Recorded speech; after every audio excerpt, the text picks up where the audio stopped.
நீண்ட காலத்திற்கு முன்பு நீதிபதிகள் ஆண்ட காலத்தில் வானங்கள் மௌனமாயிருந்த போதிலும் ஒரு பெண் இருந்தாள். அவளின் உள்ளம் ஒரு புயலை சுமந்தது. அவளின் பேர் அன்னாள். பிள்ளை இல்லாமல் உடைந்தவளாகவும் எதிரிகளால் இகழப்பட்டவளாகவும் இருந்தாள். கர்த்தர் அவளின் கற்பத்தை அடைத்திருந்தார். அவளின் கணவன் எல்கானா அன்னாளை அதிகமாக நேசித்தான். இருந்தாலும் பிள்ளைகள் இல்லாததால் அவளுக்குள் ஆழமான வேதனை இருந்தது. கர்த்தர் அவளின் கற்பத்தை அடைத்திருந்தார். 1 சாமுவேல் 1:5. ஒவ்வொரு ஆண்டும் அவர்கள் சீலோவிலே சென்று கர்த்தரை வணங்கி அவருக்கு பலியிடுவது வழக்கம். ஆனாலும் அந்நாளின் உள்ளத்தில் இருந்த துக்கம் தீரவில்லை. ஒரு நாள் ஆலயத்தில் ஜெபிக்கும் போது அவள் தன் இருதயத்தை உடைத்து மனங்கசந்து மிகுந்த வேதனையுடன் கர்த்தரிடம் ஜெபித்தாள். அவள் ஒரே ஒரு நேர்மையான விண்ணப்பம் செய்தாள். சேனைகளின் கர்த்தாவே, தேவரீர் உம்முடைய அடியாளின் சிறுமையை கண்ணோக்கி பார்த்து உம்முடைய அடியாளை மறவாமல் நினைந்தருளி உமது அடியாளுக்கு ஒரு ஆண் பிள்ளையை கொடுத்தால் அவன் உயிரோடு இருக்கும் சகல நாளும் நான் அவனை கர்த்தருக்கு ஒப்புக் கொடுப்பேன் என்றாள். ஒரு தாயின் தீவிரமான ஜெபத்தின் மூலம் பிறந்து ஒரு தேசத்தையே மீண்டும் தேவனிடம் திரும்ப பண்ண தேர்ந்தெடுக்கப்பட்ட அதிசய குழந்தை. இது சாமுவேலின் சரித்திரம்.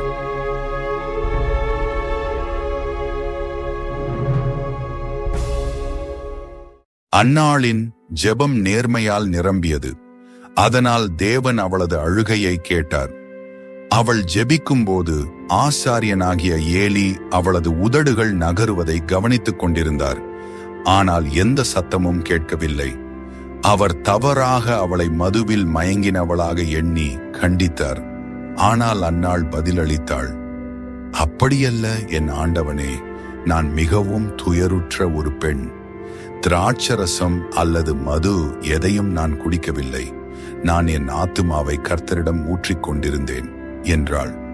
அப்போது ஏலி உணர்ந்து அவளை ஆசீர்வதித்து சொன்னார், சமாதானத்துடனே போ, நீ கேட்ட உன் விண்ணப்பத்தின்படி கர்த்தர் உனக்கு தருவாராக என்றார். அன்னாள் நம்பிக்கையோடு வீட்டிற்கு திரும்பினாள். ஒரு புதிய அமைதியுடன் தேவன் அவளது ஜெபத்துக்கு பதிலளிப்பார் என்ற உறுதிப்பாடு கொண்டவளாக மாறினாள். அதற்கு பின்பு தேவன் அவளது வேண்டுதலை நிறைவேற்றினார். அவள் கருவுற்றாள். காலப்போக்கில் அன்னாள் ஒரு ஆண் குழந்தையை பெற்றாள். அவள் அவனுக்கு சாமுவேல் என்று பெயரிட்டாள். இது கர்த்தரிடத்தில் அவனை கேட்டேன் என்பதை குறிக்கிறது. சாமுவேல் என்ற பெயர் தேவன் கேட்டார் என்பதை குறிக்கும். அவன் அந்நாளின் ஜெபத்திற்கு வந்த பதிலாகவே இருந்தான். இப்போது அந்நாளுக்கு ஒரு புதிய சவால். சாமுவேலை ஆண்டவருக்கென அர்ப்பணிக்க தீர்மானித்திருந்தாள். சாமுவேல் வளர்ந்தபோது அவன் தாயான அன்னாள் அவனை அன்பும் பராமரிப்பும் கொண்டு வளர்த்தாள். ஆனால் அவள் தனது நற்பணியை நிறைவேற்ற வேண்டிய நேரம் சமீபத்தில் வந்தது. அவளும் எல்கானாவும் வருடாந்த யாத்திரையாக சென்றனர். ஆனால் இந்த முறை அந்நாள் சாமுவேலை தன்னுடன் கொண்டு செல்லும் நேரம் வந்தது. இப்போது ஆண்டவருக்கு அர்ப்பணிக்க தயாராக உள்ள ஒரு சிறு குழந்தையாக இருந்தான் சாமுவேல். இப்போது ஏலிக்கு அருகில் சென்றபோது அந்நாள் அவரிடம் சொன்னாள், இந்த பிள்ளைக்காக விண்ணப்பம் பண்ணினேன். நான் கர்த்தரிடத்தில் கேட்ட என் விண்ணப்பத்தின்படி எனக்கு கட்டளையிட்டார். இப்போது நான் அவனை ஆண்டவருக்கு தருகிறேன். அவன் உயிரோடு இருக்கும் சகல நாளும் அவனை கர்த்தருக்கே ஒப்புக் கொடுக்கிறேன் என்றாள். அந்நாளின் வார்த்தைகள் அன்பும் கீழ்ப்படிதலும் நிறைந்தவை. பிள்ளை காலத்தில் பராமரித்து வளர்த்தவள் இப்பொழுது அவனை ஆண்டவரின் சேவைக்காக அர்ப்பணிக்கிறாள். அவர்கள் அங்கே ஆண்டவரை வணங்கினார்கள். சாமுவேலின் வாழ்க்கை இப்போது முழுமையாக தேவனுடைய கைகளில் இருந்தது. சாமுவேலோ ஆசாரியனாகிய ஏலிக்கு முன்பாக கர்த்தருக்கு பணிவிடை செய்து கொண்டிருந்தான். சாமுவேல் தேவாலயத்தில் பணிவிடை செய்து கொண்டிருந்த போது இஸ்ரவேல் மக்கள் முற்றிலும் துன்மார்க்கமாகி போனார்கள். ஏலியின் கவனத்தில் வளர்ந்த அந்த சிறுவன் இந்த துன்மார்க்கமான சூழலை எதிர்த்து நிற்க வல்லவனாக இருப்பானா? இல்லையெனில் தன்னை சுற்றியுள்ள கலாச்சார நாசத்தில் முழுவதுமாக விழுந்து விடுவானா?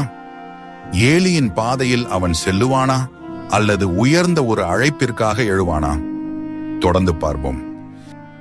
சாமுவேலை சுற்றி இருள் அடர்ந்தது. ஏலியின் மகன்களான ஓப்னி, பினகாஸ் என்பவர்கள் தேவாலயத்தையே கெடுக்கத் தொடங்கினார்கள். அவர்கள் தேவனுக்கு செலுத்தும் பலிகளை கொள்ளையடித்து பெண்களிடம் தவறாக நடந்து கொண்டு பரிசுத்தத்தை அவமதித்தார்கள். ஏலியின் மக்கள் தீயவர்கள். அவர்கள் கர்த்தருக்கு மரியாதை செய்யவில்லை. ஏனெனில் அவர்களோ தங்கள் தகப்பன் சொல்லை கேளாமற் போனார்கள். ஆனால் இந்த சீரழிவுக்கிடையே வேதம் கூறுகிறது, அந்த சிறுவனாகிய சாமுவேல் தேவனுக்கும் மக்களுக்கும் முன்பாக உயர்ந்து வளர்ந்தான். சில சமயங்களில் கடவுள் தமது மிகச் சிறந்த அழைப்பை மென்மையான இருதயங்களுக்காகவே வைத்திருப்பார். ஒரு இரவின் மௌனத்தில் இருளுக்கும் விடியற்காலத்திற்கும் இடையில் நூற்றாண்டுகளாக இருந்த மௌனம் ஒரு பெயரின் நிசப்தமான அழைப்பால் முறிந்தது. அந்நாட்களிலே கர்த்தருடைய வசனம் அபூர்வமாயிருந்தது. பிரத்யட்சமான தரிசனம் இருந்ததில்லை. ஏலியின் கண்கள் மங்கியதால் காண முடியாத நிலையில் இருந்தார். அவர் தன் இயல்பான இடத்தில் படுத்திருந்தார். சாமுவேலும் தேவனுடைய பெட்டி இருக்கிற கர்த்தருடைய ஆலயத்தில் தேவனுடைய விளக்கு அணைந்து போகும் முன்னே படுத்துக் கொண்டிருந்தான். அப்பொழுது கர்த்தர், சாமுவேல், சாமுவேல் என்று அழைத்தார். சாமுவேல் உடனே எழுந்தான். உள்ளம் துடிக்க ஏலி அழைத்தாரோ என்று நினைத்தான். பழைய ஆசாரியரின் அறைக்கு ஓடி சென்று, இங்கே நான் இருக்கிறேன், நீங்கள் என்னை அழைத்தீர்களே என்றான். ஆனால் ஏலி வயதால் சோர்ந்திருந்தார். அவர், நான் அழைக்கவில்லை, திரும்பி போய் படுத்துக்கொள் என்று சொன்னார். சாமுவேல் திரும்பி சென்று மீண்டும் படுத்துக்கொண்டான். ஆனால் மீண்டும் கர்த்தர், சாமுவேல் என்று அழைத்தார். சாமுவேல் எழுந்து ஏலியிடம் சென்று, இங்கே நான் இருக்கிறேன், நீங்கள் என்னை அழைத்தீர்களே என்றான். ஏலி, நான் அழைக்கவில்லை, போய் படுத்துக்கொள் என்றார். மூன்றாவது முறை கர்த்தர் சாமுவேலை அழைத்தார். சாமுவேல் எழுந்து ஏலியிடம் சென்று, இங்கே நான் இருக்கிறேன், நீங்கள் என்னை அழைத்தீர்களே என்றான். அப்பொழுது ஏலி கர்த்தர் அந்த சிறுவனை அழைப்பதை உணர்ந்தார். ஏலி சாமுவேலிடம் சொன்னார், போய் படுத்துக்கொள், அவர் உன்னை கூப்பிட்டால் அப்பொழுது நீ, கர்த்தாவே சொல்லும், அடியேன் கேட்கிறேன் என்று சொல் என்றார். சாமுவேல் தன் இடத்தில் போய் படுத்தான். அப்பொழுது கர்த்தர் வந்தார். நிலைத்து நின்று முன்போல், சாமுவேல், சாமுவேல் என்று அழைத்தார். அதற்கு சாமுவேல், சொல்லும், அடியேன் கேட்கிறேன் என்றான். அதன் பின் சாமுவேல் கேட்ட வார்த்தைகள் அவனுடைய இரத்தத்தை உறைய வைத்தன. ஏலியின் குடும்பத்திற்கான தீர்ப்பு அது. ஏலியின் குடும்பத்தார் செய்த அக்கிரமம் ஒருபோதும் பலியினாலாவது காணிக்கையினாலாவது நிவிர்த்தியாவதில்லை என்று ஏலியின் குடும்பத்தை குறித்து கர்த்தர் சாமுவேலிடம் சொல்லியிருந்தார். இந்த செய்திக்கு பிறகு சாமுவேல் விடியற்காலம் மட்டும் படுத்திருந்து கர்த்தருடைய ஆலயத்தின் கதவுகளை திறந்தான். சாமுவேல் ஏலிக்கு அந்த தரிசனத்தை சொல்ல அஞ்சினான். அந்த கடுமையான வார்த்தைகள் அவன் உள்ளத்தில் ஒரு ரகசிய அக்கினியாய் எரிந்தன. ஆனால் ஏலி சாமுவேலை அழைத்து, கர்த்தர் உன்னிடம் என்ன சொன்னார்? சொல், எதையும் மறைக்காதே. நீ ஒரு வார்த்தையாவது மறைத்தால் கடவுள் உன்னை கடுமையாக தண்டிப்பாராக என்று சொன்னார். அப்பொழுது சாமுவேல் எல்லாவற்றையும் சொன்னான், எதையும் மறைக்கவில்லை.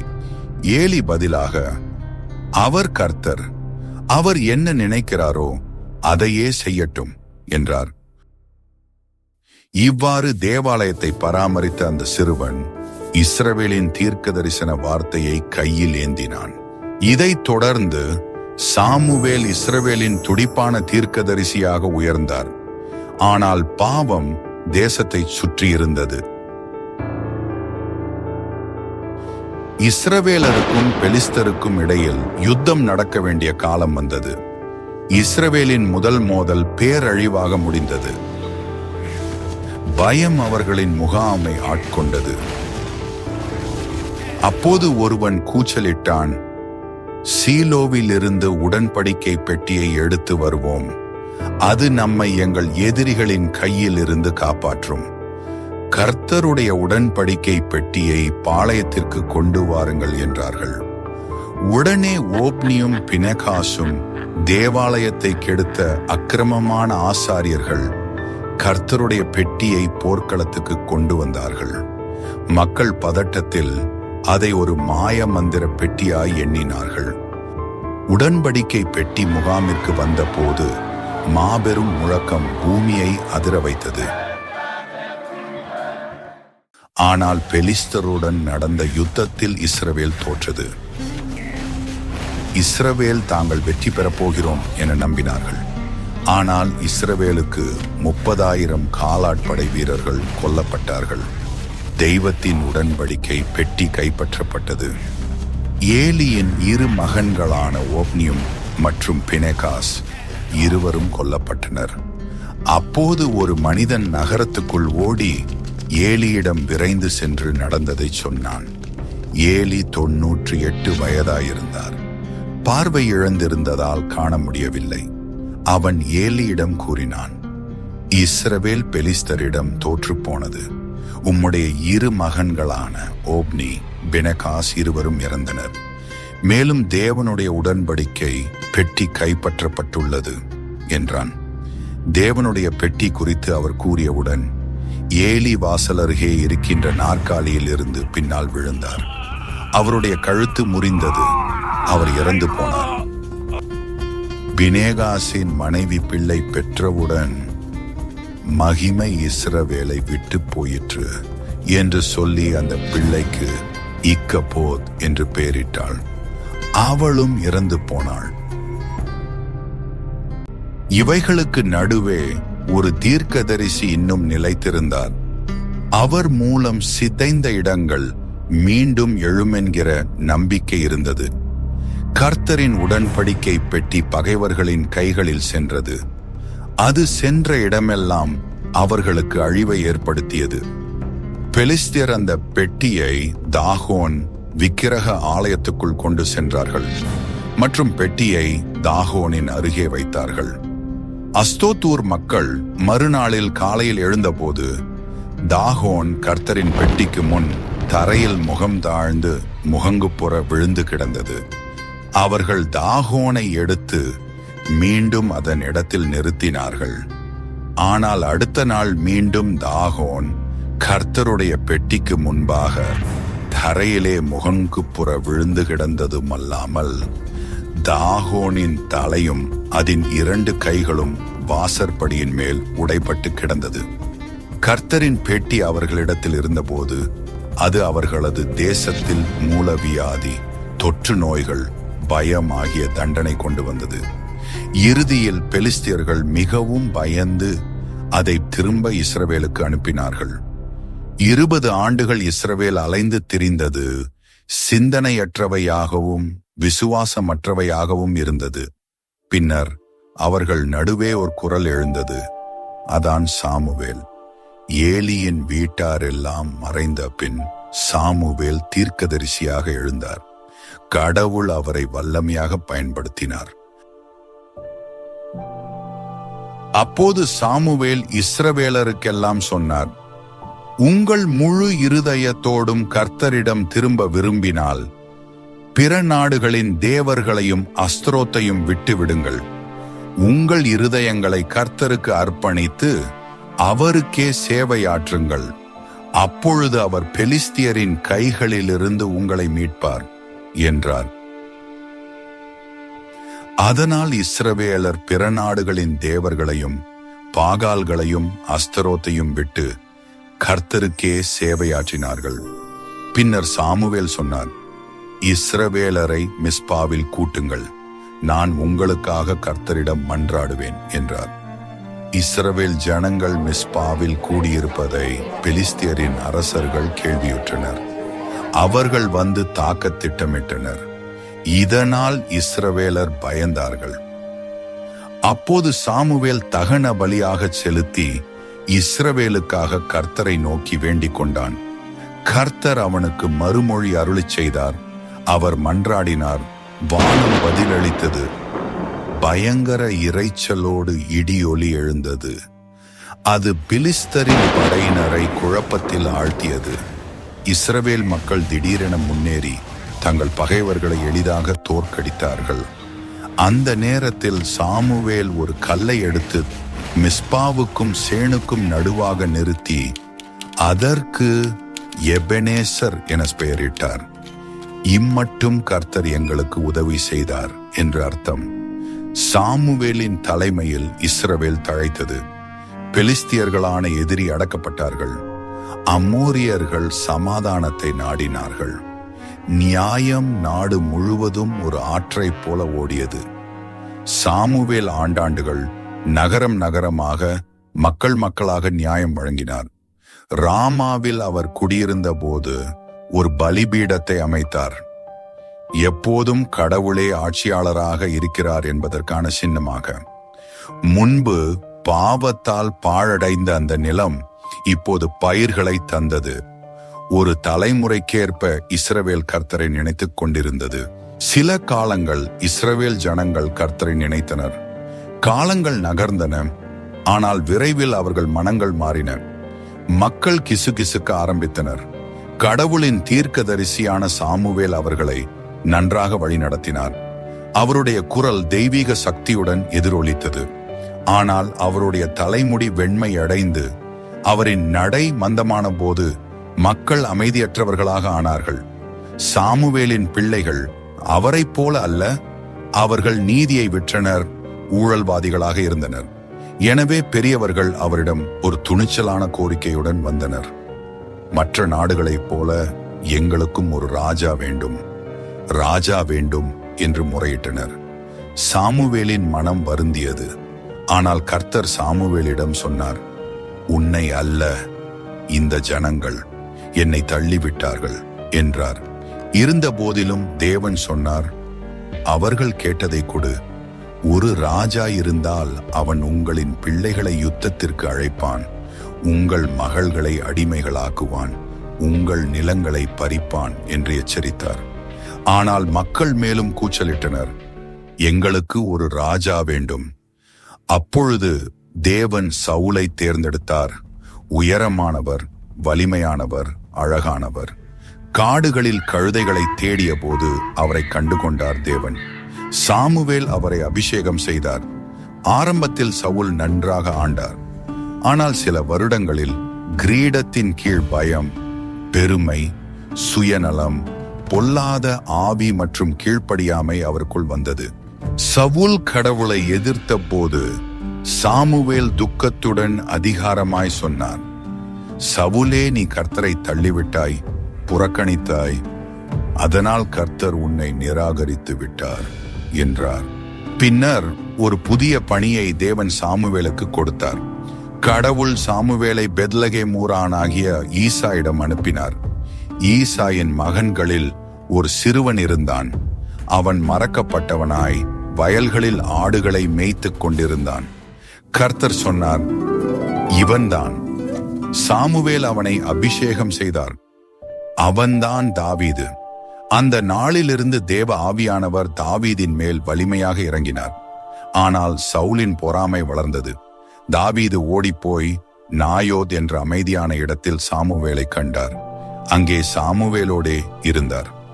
சாமுவேல் முதுமை அடைந்தாலும் அவரது ஆவிக்கான தீயை பிற தலைமுறைக்கு கட்டுவித்தார். தனது மீதமுள்ள பலத்தை அவர்களுக்குள் ஊற்றினார். இரவில் கடவுளின் சத்தத்தை கேட்ட அந்த சிறுவன் இப்போது மெதுவாக வயதாகி நகர்ந்தார். அநேக ராஜாக்கள் எழுவதையும் விழுவதை கண்டவர். ஆனாலும் அவர் இஸ்ரவேலை நேர்மையுடன் நியாயந்தீர்த்தார். அவர் கடவுளுக்காக பேசினார். இப்போது அவருடைய பயணம் முடிவை நெருங்கினது. பின்னர் அந்த நாள் வந்தது. சாமுவேல் தீர்க்கதரிசி இறந்து விட்டார். வேதமே அதை பதிவு செய்கிறது. இஸ்ரவேலர் அனைவரும் கூடி அவருக்காக துக்கம் அனுசரித்தார்கள். அவர்கள் அவரை ராமாவில் உள்ள அவரது வீட்டில் அடக்கம் செய்தனர். சாமுவேலின் வாழ்க்கை காலத்தை கடந்தும் ஒலிக்கிறது. ஒரு தீர்க்கதரிசி, ஆசாரியர், இஸ்ரவேலின் கடைசி நீதிபதி, ராஜாக்களை அபிஷேகம் செய்தவர், தேசங்களை எச்சரித்தவர், ஜனங்களின் இருதயங்களை தேவன் பக்கம் திருப்பிய ஒரு தேவ மனிதன்தான் இந்த சாமுவேல். சாமுவேல் தலைமை முழுமையாக ஜெபத்திலும் தேவனுடைய சித்தத்தை கண்டறியும் முயற்சியிலும் ஆழமாக வேரூன்றியிருந்தது. உண்மையான தலைமை என்பது பணிவும் தேவனுக்கும் மக்களுக்கும் சேவையாற்றும் மனப்பான்மையும் அடிப்படையாக கொண்டுள்ளது. சாமுவேலின் தீர்க்கதரிசித்துவ சேவை இஸ்ரவேலில் தீர்க்கதரிசிகளுக்கான ஒரு நிலையான மையத்தை உருவாக்கும் தொடக்கமாக அமைந்தது. அவர் பிற தீர்க்கதரிசிகளை பயிற்றுவித்தார். நாத்தான் போன்றவர்களிடம் அவரது தாக்கம் தெளிவாக காணப்பட்டது. சாமுவேலின் வாழ்க்கை என்பது ஜெபத்திற்கும் ஆழ்ந்த பக்திக்கும் தேவனுடன் கூடிய உறவிற்கும் ஒரு எடுத்துக்காட்டாகும். அவர் தேவனோடு தொடர்ந்து தொடர்பில் இருந்தவர். அவருடைய ஜெபங்கள் பலமுறை இஸ்ரவேலின் நிலையை மாற்றியது. தேவன் யாரையும் எந்த சூழ்நிலையிலும் பயன்படுத்த முடியும். சாமுவேலின் தாயார் அன்னாள் பிள்ளை இல்லாதவளாகவும் நிந்திக்கப்பட்டவளாகவும் இருந்தாள். ஆனால் அவளது விசுவாசமும் ஜெபத்திற்கும் தேவன் பதிலளித்தார். சாமுவேல் பிறந்தார். இதனால் ஒவ்வொருவரின் வாழ்விற்கும் தேவன் ஒரு நோக்கத்தை வைத்திருக்கிறார் என்பது தெளிவாகிறது. இந்த ஜெபத்தை என் கூட சொல்லுங்கள். பரலோக பிதாவே, சாமுவேல் செய்தது போலவே பணிவுடன் முன் நிற்கிறோம். உம்முடைய கிருபையையும் இரக்கத்தையும் நாடுகிறோம். நீர் சர்வ வல்ல தேவன், எங்கள் உள்ளங்களை காண்பவர். எங்கள் திட்டங்களை விட நீர் எங்களுக்காக பெரிய திட்டங்களை வைத்திருப்பவர். இஸ்ரவேல் மக்கள் போலவே நாங்களும் பல நேரங்களில் தவறுகிறோம். சுய ஆசைகள், பலவீனங்கள் எங்களை உம்மை விட்டு திருப்புகின்றன. ஆனால் நீர் சாமுவேலை உபயோகித்தது போலவே எங்களையும் உம்முடைய மகிமைக்காக உபயோகியும். சவுல் பெருமையில் வீழ்ந்தது போல நாங்களும் சில நேரங்களில் கீழ்ப்படிதலில் தவறியிருக்கிறோம். அந்த வேளைகளுக்காக எங்களை மன்னியும் தகப்பனே. எமது பாவங்களையும் அழுக்கான எண்ணங்களையும் அகற்றி உம்முடைய வழிகளுக்கு மீண்டும் திருப்பும் சாமுவேல் போலவே நாங்களும் உமது சித்தத்தின்படி நடக்க துணிவும் பணிவும் எங்களுக்கு தாரும். எங்கள் வாழ்க்கையில் நீர் வைத்துள்ள அழைப்புக்கு கீழ்ப்படிய உதவும் இன்றைய தலைவர்களுக்காகவும் ஜெபிக்கிறோம். சாமுவேல் போலவே நேர்மையோடும் பணிவோடும் கீழ்ப்படிதலோடும் அவர்கள் வழி நடக்கட்டும். சவுலை போல் வீழாதிருக்க அவர்களை நீர் காத்தருளும். கர்த்தாவே, உம்முடைய கிருபைக்கும் நடத்துதலுக்கும் நன்றி செலுத்துகிறோம். உம்முடைய சித்தமும் விருப்பமும் எங்களில் நிறைவேறட்டும். இயேசுவின் நாமத்தில் ஜெபிக்கிறோம். ஆமென்.